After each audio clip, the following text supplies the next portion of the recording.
Bienvenidos a una nueva emisión de Panorama de Noticias aquí en la plataforma de Ahora Misiones Noticias.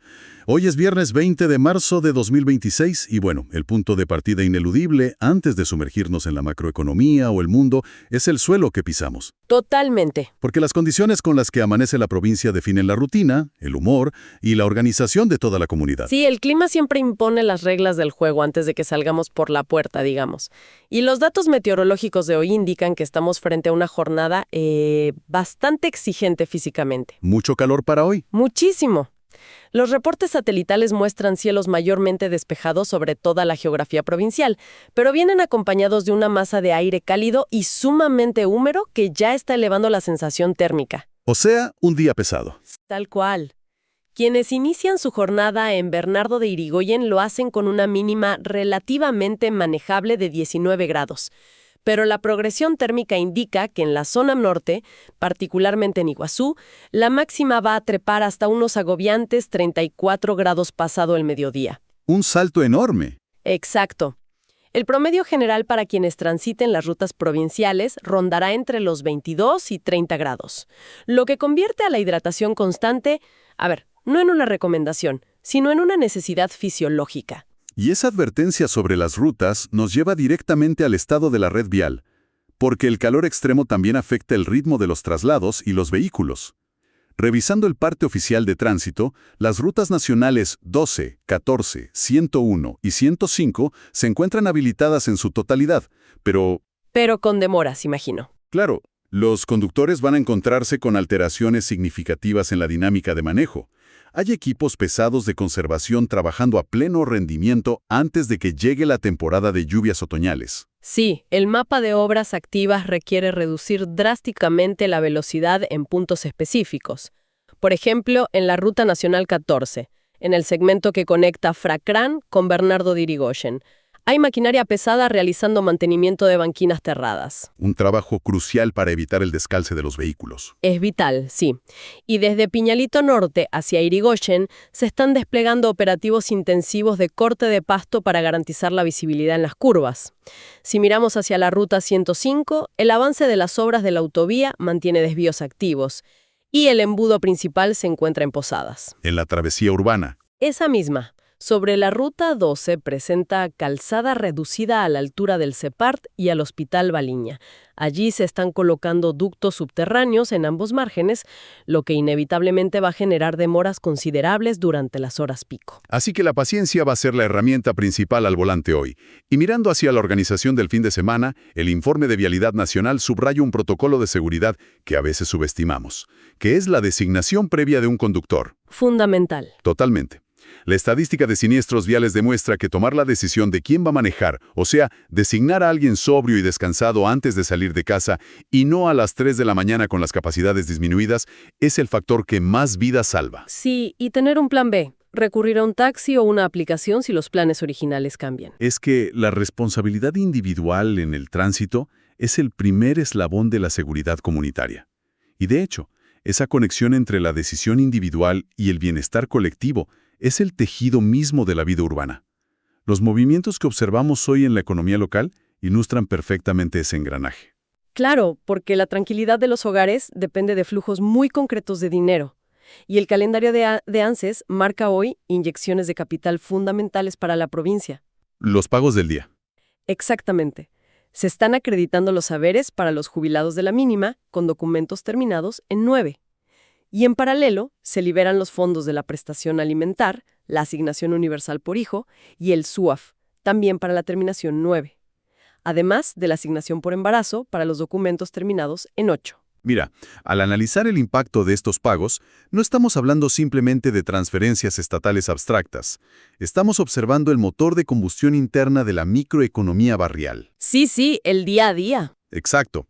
Esos fondos no van a la especulación financiera. Se dirigen, en cuestión de horas, a la caja registradora de la despensa de la esquina, a la compra de útiles escolares que quedaron pendientes o a la farmacia del barrio. Es dinero con una velocidad de circulación altísima. Los análisis de consumo regional coinciden en eso, digamos. La propensión a consumir en estos sectores es prácticamente del 100%. Cada peso acreditado hoy sostiene la persiana levantada del pequeño comerciante misionero mañana. Tal cual. Y en paralelo a esta red de contención económica, las fuentes oficiales detallan un enorme esfuerzo de contención sanitaria territorial en Posadas.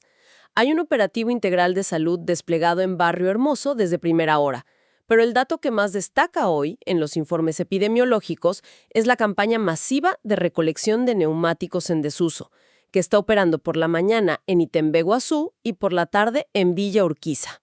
Es curioso cómo a veces las políticas públicas más efectivas son las menos espectaculares.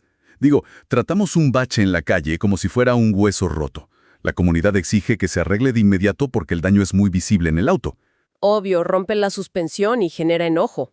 Claro, pero dejar un neumático tirado a la intemperie, acumulando agua, con los 34 grados de calor y la humedad que mencionábamos al principio, es el equivalente a ignorar un nivel de colesterol altísimo hasta que ocurra un infarto. Es una analogía perfecta. Porque ese neumático es la incubadora ideal para los vectores de enfermedades tropicales. El sistema de salud provincial, las salas de emergencia, las guardias pediátricas, son los que terminan pagando esa factura de negligencia la semana que viene. Sí, la arquitectura de la salud pública moderna se basa precisamente en eso, en neutralizar la amenaza antes de que requiera una cama de hospital. La resiliencia de la provincia se construye retirando ese neumático hoy. Y resulta fascinante observar que este impulso preventivo de la comunidad misionera no se limita exclusivamente a sanear el entorno físico, sino que se está extendiendo a la protección del propio tejido histórico e institucional de la provincia. Así es. Los documentos parlamentarios que ingresaron hoy a la legislatura misionera reflejan exactamente esa intención.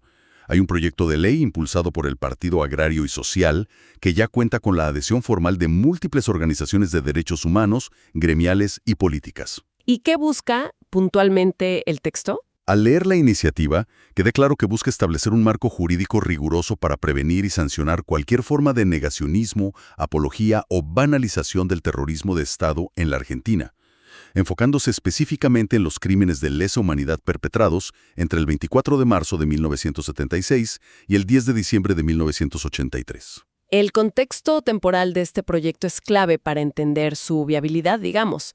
La Argentina está atravesando los 50 años del último golpe militar, y el debate sobre la memoria democrática ha cobrado una renovada urgencia institucional en todo el país. Totalmente. El mecanismo legal que proponen estas legislaciones no busca censurar el debate histórico, sino establecer límites claros sobre los discursos de odio y la reivindicación de delitos comprobados por la justicia, siempre dentro de la esfera pública y estatal. Y revisando el panorama judicial y legislativo del resto del país, Misiones no está actuando en soledad con esto. La Cámara de Casación Penal, a nivel federal, acaba de emitir fallos históricos ratificando las condenas por los crímenes cometidos en centros clandestinos como la ESMA y Campo de Mayo. Sí, un fallo contundente. Y un detalle jurídico fundamental de estas sentencias recientes es que los magistrados tipificaron el cautiverio sistemático de mujeres en estos centros como una forma extrema y específica de violencia de género, sentando un precedente enorme. Y el eco en otras provincias es innegable. Los registros legislativos de Tucumán muestran la reciente declaración del 2026 como el Año de la Memoria, acompañada de la creación de comisiones de preservación documental. Qué importante eso. Sí, y en Santa Fe la legislatura votó para elevar la jerarquía institucional de la Quinta de Funes, que fue un excentro clandestino, transformándolo legalmente en un sitio de memoria, con administración conjunta entre el Estado y los organismos de derechos humanos. La lectura sociológica de estos movimientos indica que el interior del país está asumiendo un rol sumamente proactivo en el blindaje de las instituciones democráticas. Y observar este esfuerzo desde las provincias por proteger la integridad y la memoria resulta revelador, especialmente cuando cruzamos esa información con lo que reflejan los expedientes a nivel federal. Ah, sí, los contrastes. Es que las fuentes y reportes judiciales que tenemos sobre la mesa muestran una capital nacional atravesada por severos cuestionamientos a la transparencia gubernamental. Los documentos de la investigación que encabeza el fiscal Daniel Policita, bajo la órbita del juez Ariel Lijo, detallan el financiamiento del viaje en avión privado a Punta del Este de la familia del vocero presidencial Manuel Adorni. Sí, la trazabilidad de los fondos es el núcleo de este expediente. Inicialmente, las declaraciones públicas de actores vinculados, como el periodista Marcelo Grandio, sugerían que los costos se habían prorrateado entre los pasajeros. Eso habían dicho, sí. Pero los peritajes financieros revelaron una transferencia de $483 ejecutada por la productora Imhouse S.A. para cubrir el tramo de ida del vuelo. Este hallazgo documental fue lo que motivó la citación e indagatoria de Grandio bajo la figura de presunto enriquecimiento ilícito, con el objetivo de transparentar el origen real del capital. Y el escrutinio judicial se ramifica, porque el juzgado también está requiriendo información sobre los contratos que entidades del Estado adjudicaron a la empresa Más B. Esta empresa es propiedad de Bettina Angeletti, esposa del vocero. ¿Y de qué montos estamos hablando en los registros? Los registros contables bajo investigación señalan facturaciones por aproximadamente 6 millones de pesos a empresas como YPF y National Shipping. El concepto de esta facturación, según los expedientes, corresponde al dictado de 3 clases de coaching ontológico profesional entre los años 2024 y 2025. Repercusiones políticas de estos documentos han fracturado las líneas partidarias tradicionales. Legisladoras de dilatada trayectoria investigativa como Mónica Frade advirtieron sobre posibles inconsistencias patrimoniales. Y figuras como Óscar Sago, que fue integrante del espacio oficialista, expresaron públicamente que el volumen de las denuncias justificaría un apartamiento del cargo para garantizar la transparencia de la investigación. La abdicación de los privilegios estructurales y la exigencia de un sacrificio colectivo y austero. Claro, el Discurso anticasta. Exactamente. Pero cuando los ciudadanos leen documentos que prueban el financiamiento privado de vuelos exclusivos para funcionarios o contrataciones millonarias en el seno familiar, el contraste entre la retórica de la austeridad y la práctica administrativa genera un cortocircuito enorme en la credibilidad pública. Ese contraste conceptual, fíjate que se vuelve una tensión material insostenible cuando los análisis se trasladan a los índices de la economía cotidiana. Durante un reciente simposio con inversores financieros, el ministro de Economía, Luis Caputo, presentó un diagnóstico que ilustra perfectamente esta fractura. ¿Qué planteó el ministro? En su exposición, él reconoció una aceleración en los índices inflacionarios recientes, pero defendió la arquitectura de su plan asegurando que la macroeconomía, y cito, está tremendamente en orden.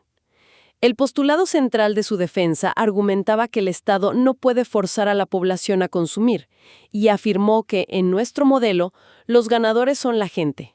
Revisando meticulosamente esas declaraciones, surge una pregunta que desafía la lógica de los números que vemos en la calle. Digo, si los responsables del ministerio argumentan que poseen las herramientas para estabilizar la oferta y ordenar las variables macro, pero explican la recesión, sugiriendo que la caída del consumo obedece a una simple falta de deseo de la población por desprenderse de sus pesos. Sí, como si fuera una elección de ahorro. Exacto.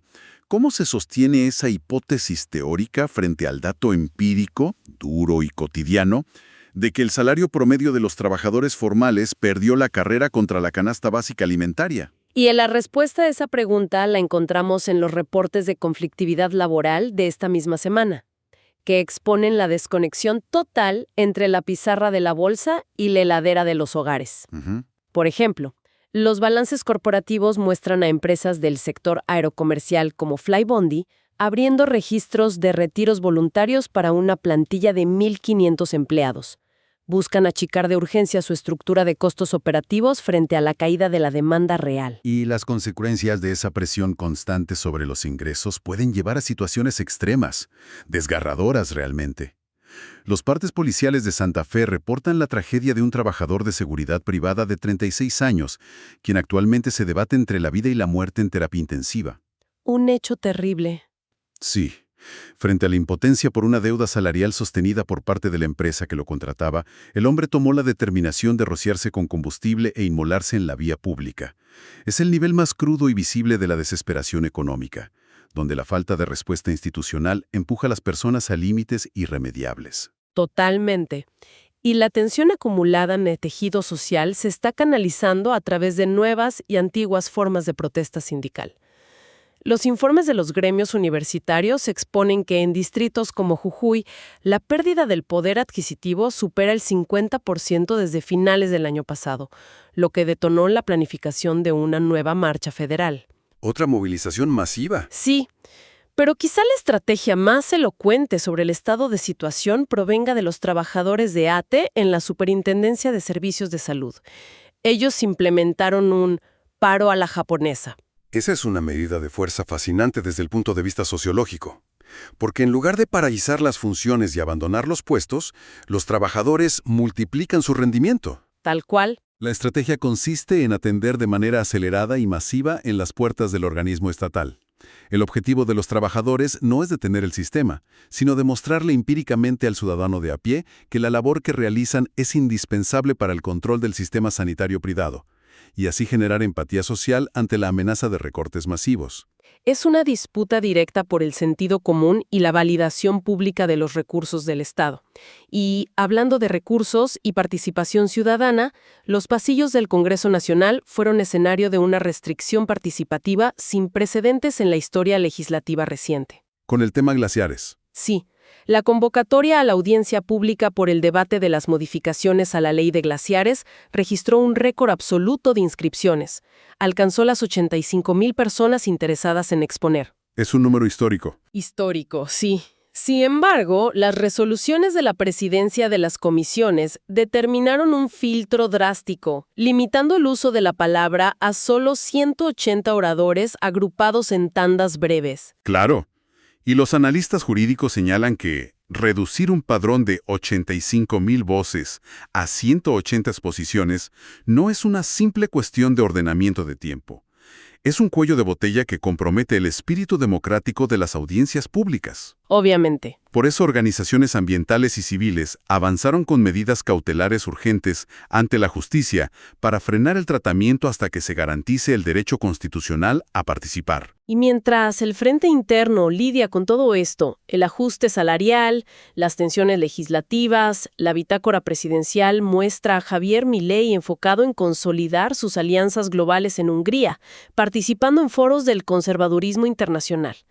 Simultáneamente, a nivel local, el expresidente Mauricio Macri formalizó el relanzamiento de las estructuras del PRO, reconfigurando las piezas del tablero político para el próximo ciclo electoral. La densidad informativa de estas jornadas cargadas de urgencias y maniobras de poder genera una saturación cognitiva en la población. Los estudios sobre el comportamiento de las sociedades en crisis demuestran que las comunidades necesitan espacios de descompresión de manera imperiosa, lugares donde la incertidumbre estructural se pausa temporalmente. Y en la cultura argentina, el deporte cumple esa función de válvula de escape con una eficacia inigualable, digamos. Esta noche, Misiones se convierte en protagonista de esta catarsis colectiva a través del básquet. Hay fecha importante hoy. A partir de las 21 horas, la Liga Nacional nos ofrece el encuentro donde Oberá Tenis Club, representando a la provincia en la máxima categoría, recibe en su estadio a Independiente de Oliva. Y simultáneamente, por la Liga Federal, el Club Tokio se medirá contra Regatas de Resistencia. Y el fútbol también despliega su agenda para esta noche. Los reportes marcan que por los 32avos de final de la Copa Argentina, San Lorenzo se enfrentará a Deportivo Rincón de Neuquén, mientras que por la Liga Profesional de Primera División, Atlético Tucumán recibe a Gimnasia y Esgrima y Banfield cruza fuerzas contra Tigre. Al observar cómo miles de personas se conectan a estas transmisiones o llenan las tribunas, queda clarísimo que no están buscando simplemente un resultado estadístico. No, es mucho más que eso. En una semana donde los documentos muestran disonancias políticas severas y el bolsillo sufre los embates de la macroeconomía, un partido de básquet o de fútbol ofrece un refugio sociológico invaluable. El reglamento deportivo brinda certezas que la economía niega. Exacto. Las reglas son iguales para todos, los límites de la cancha son inamovibles y el sufrimiento o la alegría duran un tiempo cronometrado exacto. Es el único momento del día donde la comunidad procesa sus emociones en colectivo bajo un marco de equidad garantizada. El problema ineludible es que los relojes deportivos terminan llegando a cero, obligándonos a retornar la mirada hacia un tablero global que no responde a ningún reglamento consensuado ni tiene árbitros que detengan las infracciones. Así es. Y los despachos de las agencias internacionales alertan sobre una reconfiguración de extrema volatilidad en el escenario geopolítico. Los cables provenientes de Medio Oriente indican que tras 3 semanas ininterrumpidas de conflicto activo, la maquinaria bélica sigue expandiéndose. Los reportes satelitales confirman nuevos bombardeos ejecutados por Israel sobre posiciones estratégicas en Teherán. Una escalada gravísima. En una escalada simétrica, las fuerzas militares de Irán extendieron su radio de acción, atacando instalaciones energéticas y petroleras en territorio de Qatar, Kuwait y Arabia Saudita. Al mismo tiempo, desde Washington, los memorandos revelan que la administración estadounidense ya se encuentra gestionando paquetes financieros por $200.000 millones para sostener lo que los estrategas han denominado una nueva fase operativa del conflicto. Y el impacto de estas movilizaciones, tanto financieras como militares, no se limita a su geografía de origen. Los analistas internacionales coinciden en que la arquitectura de seguridad global se está fracturando. Y la verdadera preocupación para quienes siguen estas noticias desde Argentina radica en cómo los ecos de esa onda expansiva comienzan a golpear las puertas de nuestra propia diplomacia. Sí, porque los registros de la prensa internacional revelan declaraciones que encendieron todas las alarmas en las cancillerías de la región. Mark Sell, un dirigente con influencia directa en el Partido Republicano estadounidense, sugirió abiertamente que Argentina estaría en posición de enviar unidades navales hacia la zona de conflicto para brindar apoyo logístico o militar a los esfuerzos de Estados Unidos. ¿Y cuál sería la contraprestación de ese involucramiento? La hipótesis planteada sugiere que, a cambio de este alineamiento operativo, el gobierno argentino podría recibir un respaldo político explícito de Washington respecto a la soberanía de las Islas Malvinas. La gravedad de estos reportes radica en el giro doctrinal del Estado argentino. La tradición diplomática de las últimas décadas dictaba una desestimación categórica de cualquier involucramiento en conflictos bélicos asimétricos y extrazonales. Sí, la neutralidad. Sin embargo, las intervenciones públicas de los actuales funcionarios validaron ese posible cambio de paradigma.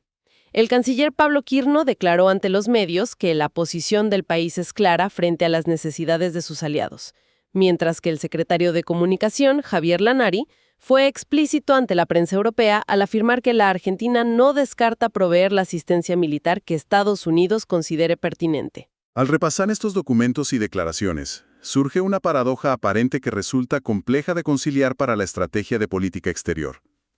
El reclamo histórico e irrenunciable sobre las Islas Malvinas se cimentó y legitimó ante la comunidad internacional a través del compromiso constitucional con la vía pacífica y diplomática.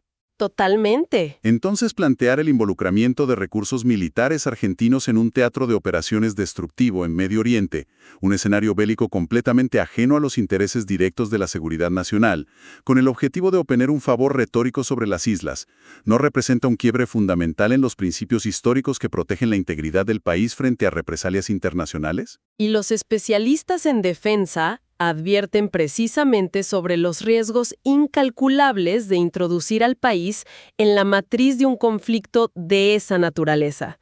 Además, estas decisiones ocurren en un continente que está modificando rápidamente su propia fisonomía de integración. Sudamérica también está muy movida. Sí, los informes regionales muestran a Brasil asimilando el cambio de su conducción económica con la designación de Darío Durigan. Observamos a Chile estableciendo topes de austeridad a los salarios políticos mientras avanza con la construcción de un muro físico en su frontera norte, una infraestructura de contención migratoria que Perú ya cuestionó severamente. El levantamiento de ese muro entre dos naciones sudamericanas es la manifestación física del fin de una era de integración regional, digamos. Las tensiones se acumulan en todos los ejes. Vemos el cierre definitivo de delegaciones diplomáticas cruzadas entre Ecuador, Costa Rica y Cuba por diferencias ideológicas, mientras Venezuela reorganiza su gabinete apostando a un endurecimiento en las áreas de control interno y obras. Desde la geopolítica militar hasta los conflictos fronterizos sudamericanos, el volumen y la hostilidad de la información que procesamos a diario es abrumadora. Y es por eso que necesitamos recurrir al anclaje emocional que nos ofrece la reflexión filosófica para cerrar nuestro análisis. Te escuchamos. Los registros de la antigüedad nos legan hoy una advertencia fundamental del pensador griego Pitágoras de Samos, que dice: «Purifica tu corazón antes que el amor se asiente en él, ya que la miel más dulce se agría en un vaso sucio». Es una metáfora extraordinariamente precisa para el momento que atravesamos. Al inicio de nuestra emisión hablábamos sobre la necesidad imperiosa de retirar los neumáticos abandonados de las calles para evitar que la humedad críe enfermedades en nuestros barrios. Esta máxima de Pitágoras nos exige aplicar la misma disciplina profiláctica en nuestra mente. Limpiar el entorno emocional. Claro, los ciudadanos vivimos sometidos a un bombardeo constante. Las disonancias entre la macroeconomía celebrada en los foros y la angustia de los trabajadores en la calle, el ruido de los escándalos por el uso de recursos públicos, la proliferación de muros fronterizos físicos y diplomáticos, y los tambores de conflictos armados a escala global. Todo ese exceso de ruido y cinismo actúa como un sedimento tóxico que inevitablemente ensucia el vaso a través del cual interpretamos la realidad. Y si no logramos depurar conscientemente esa hostilidad informativa diaria, el riesgo sociológico es que nuestra propia capacidad de empatizar, de conectar con el esfuerzo del vecino o de comprender la magnitud del impacto de la crisis, termine volviéndose agria y resentida. Y en ese delicado equilibrio radica el mayor desafío intelectual y emocional que nos deja la actualidad. ¿Cómo sostenemos un pensamiento crítico implacable para auditar al poder, leer los expedientes y comprender las fracturas del mundo, sin permitir que la toxicidad de las noticias contamine la solidaridad esencial que nos permite funcionar y sobrevivir como comunidad? Es una pregunta que dejamos abierta para la reflexión. Para profundizar en los documentos, las fuentes y continuar explorando cada una de estas noticias, visiten ahoramisiones.com.ar. Nos reencontramos en la próxima emisión de Panorama de Noticias para seguir diseccionando juntos la realidad que nos atraviesa. Un saludo profundo y responsable a toda la comunidad. Hasta nuestro próximo análisis de la realidad.